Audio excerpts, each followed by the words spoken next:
Hey Dawson, Jeff Mullencourt here with Custom Crawlers. Today we're going to be looking through your custom D11 dozer build. Your D11 dozer here has the full LED light set installed on it. It has the 6-channel Sanwa radio system installed on it.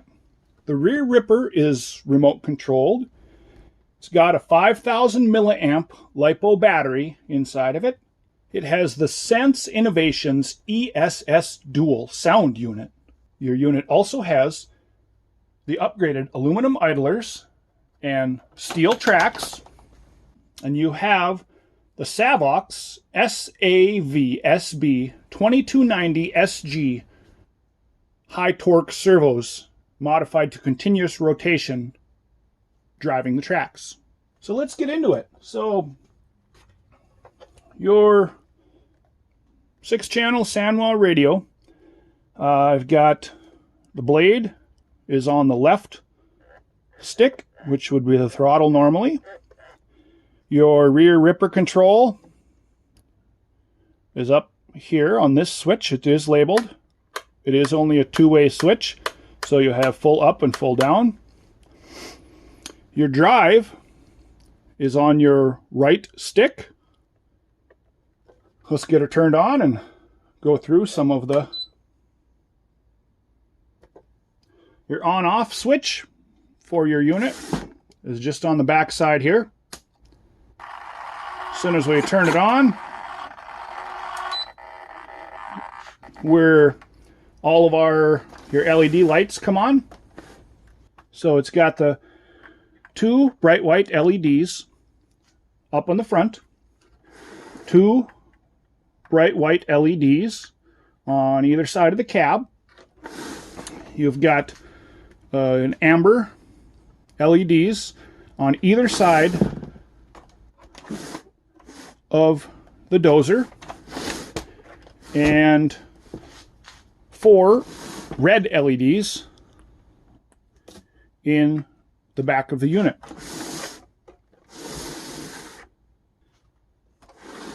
Now your unit, the front blade can tip front to back. It is manual. There's a couple M3 bolts that stick through here, either side, and will allow you to tip your blade, and then you can drop the pins, the M3 bolts back in to lock that into place. So when you drop your rear ripper all the way down and your front blade all the way down, lifts the unit up a decent amount off the ground, so you can dig well below the surface of the ground.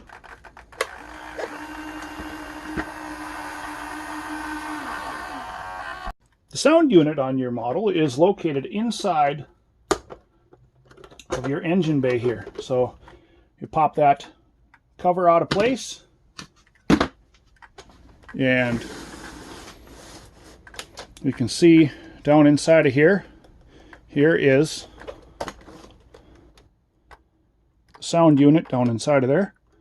The plus and the minus on the side of that is your volume control for your sound unit.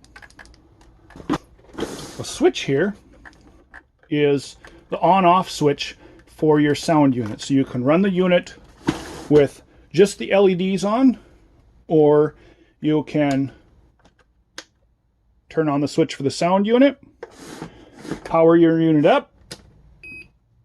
Now that beep was the initiation of the sound unit. Now to turn on your sound unit for the model, all you have to do is tap forward and the engine starts up. I do have it set fairly high on the sensitivity so that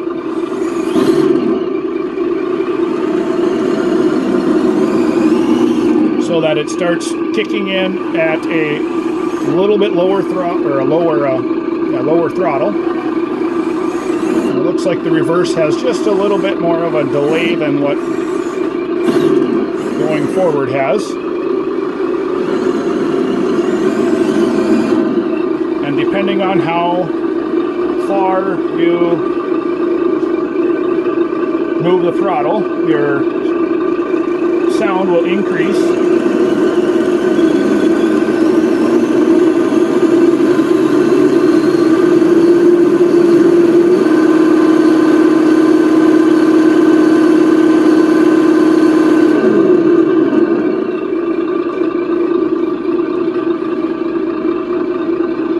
Now after somewhere between 5 to 10 seconds of you not touching anything with the throttle, the engine will shut back off.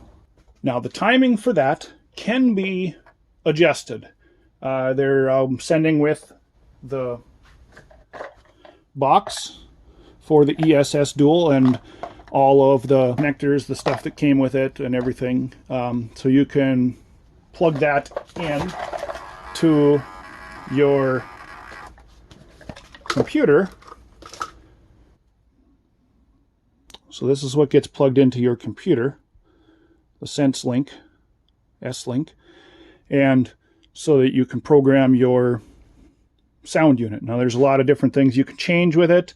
For the D11 Dozer builds that I do that have this in it, I use the same sound.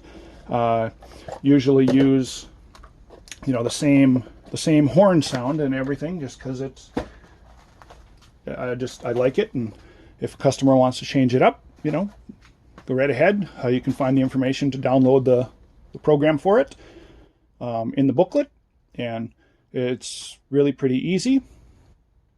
But if you do have any questions on that, if you decide you want to change it around, give me a call, send me a message, let me know.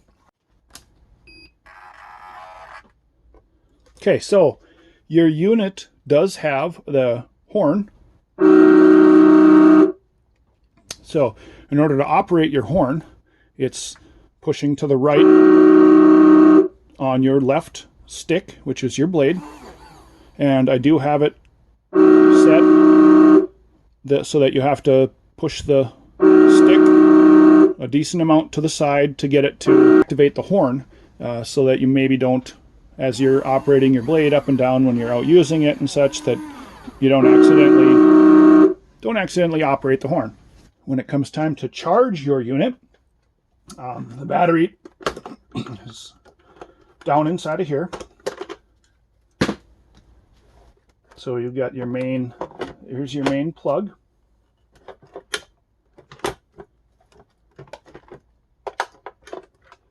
So this is the connector and everything that comes with the sound unit. On the battery inside of there is a Venom 5000 milliamp 30C 7.4 volt LiPo. It's got the Dean style connector on the battery because that's what the sound unit comes pre-installed with. We'll get your unit moved off to the side here and we'll go through your functions on your charger.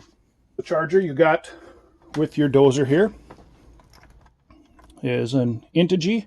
It's an Indy 16 by 910. This charger will do almost any kind of battery that you may want to do with it. It'll do LiPos, nickel metal hydride, NiCads, from 1 to 24 cell of a nickel metal hydride or NiCad. It'll even do a lead acid battery, so like an automotive style kind of battery, from a 2 volt to a 24 volt battery. So this charger has quite a few different kinds of batteries. It does have a voltage sensor, and the plug that comes with it is able to do anywhere from a 1S all the way up to an 8S LiPo battery, and then it'll check the voltage on it and everything else. The connector I am sending with your unit for you to use to charge is a multi-plug 8-function charge adapter. The one that we'll be using, of course, here is your Dean's one here, which is covered up. There you go. There's your Dean's one. Only use one of the plugs at any time. This unit, the charging cable will charge multiple different styles of battery packs. So if you've got other chargers at home, you know, other batteries, I guess, that different brands, whatever, this one will do a large amount of them.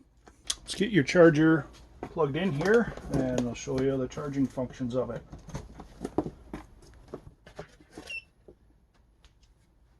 Okay, we are plugged in. Immediately you display no battery because we don't have anything hooked up. So let's get the balance plug plugged in, or the voltage plug here. Okay, there's that. And then let's get our battery plugged in. So now, ready to go. When you want to charge it, you hit the mode button. And it starts charging. I do have the unit set on 2-cell LiPo already. There shouldn't be, you don't have to change anything with it if you're just going to use this same battery or another 2-cell LiPo. I do have it set to charge at 5 amps. Now, from all my radio control experience, that's just what I feel is best for this pack. If a person had a 3000 milliamp pack, I would say to not charge it any more than 3 amps. Now, because I had the voltage monitor plugged in when I started it, it knew that it was a LiPo battery, it knew that it was a 2S, and it started charging. Now I'll show you here in a moment if I didn't plug that in, what it would do. Okay, if we don't have our voltage monitor plug or our balance port plugged in, and then we plug in our charger just through our Dean's one, it reads ready. And as soon as we hit the mode button to start charging it, it starts charging, and then it says confirm that it's a 2-cell LiPo, and then enter would confirm it, and then it would keep going.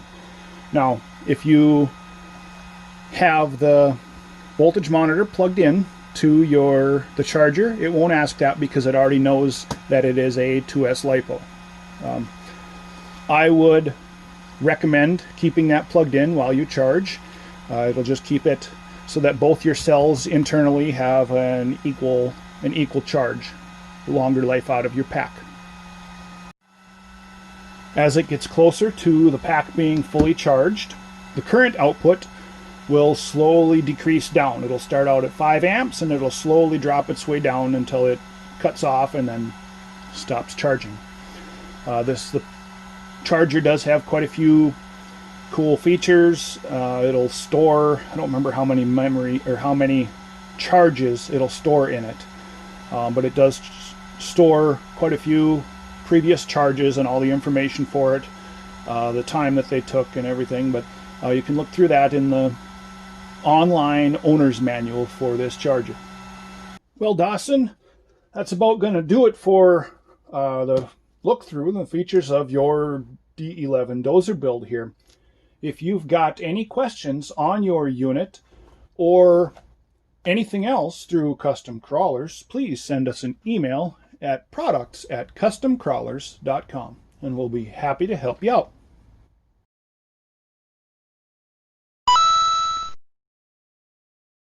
Be sure to subscribe to our channel for more great content through Custom Crawlers.